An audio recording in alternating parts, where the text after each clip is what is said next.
ہمیں یہاں سے سیکھنا اور سمجھنا یہ ہے کہ یہ مصیبت ہماری ہے، یہ ان کی نہیں ہے۔ میں نے چند دنوں پہلے ایک چھوٹی سی میسیج دیا تھا، میں اللہ سے ڈر کے اور اللہ کی خوشنودی کے لیے بات کر رہا ہوں۔ میں خود زیارات پہ جا رہا تھا، میرے بچے جا رہے تھے۔ میں نے سب سے پہلے اپنی زیارات کا ٹور کینسل کر کے جو 15 لاکھ روپیہ تھا میں نے ایسٹیمیٹ کیا تھا، وہ میں نے 15 لاکھ انجمن حسینیہ کے فنڈ میں دیا۔ سب سے پہلے میں نے خود یہ قدم اٹھایا۔ پھر اس کے بعد آج جتنے دن ہو گئے ہیں ہم نے اپنے گھر میں گوشت کو روکا ہے۔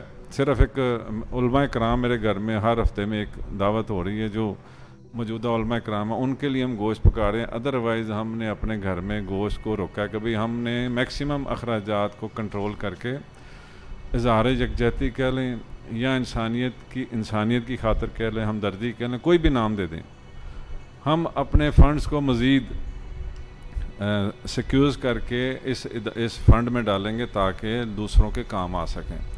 اور میں امید بھی رکھتا ہوں، دعا بھی کرتا ہوں اور آپ سب کو گزارش بھی کرتا ہوں کہ ہم اس وقت ایسے ہی جذبے کی ضرورت ہے۔ قوم کو مصیبت بہت بڑی ہے، ہم لوگوں کو اندازہ نہیں ہے، ہم اس کو سمجھ نہیں ابھی تک۔ اور یہ ناصر شرازی صاحب کی میں نے 16 منٹ کی ان کی ایک تجزیہ کی گفتگو میرے گروپ میں آئی تھی، میں نے سنی ہوئی ہے، تو مجھے اندازہ کچھ میں ہو کے بھی آیا ہوں، کچھ ہو گیا ہے۔ میں مزید ان کو موقع دوں گا کہ یہ تھوڑی آپ کو مزید اپنی جو آنکھوں دیکھا حال ہے وہ بتا دیں۔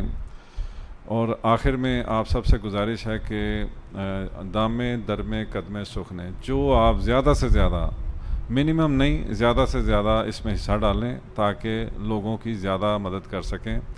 پہلے مرحلے میں کھانا، ادویات، ٹینٹ، اب اس کے بعد اگلا مرحلہ ہے آباد کاری، ان کو گھر بنا کے دینا۔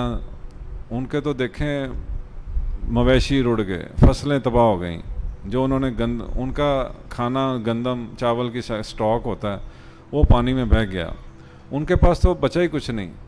تو اگلے مرحلے ابھی یہ 2-3 مہینے کام چلیں گے، 4 مہینے چلیں گے، 6 مہینے چلیں گے۔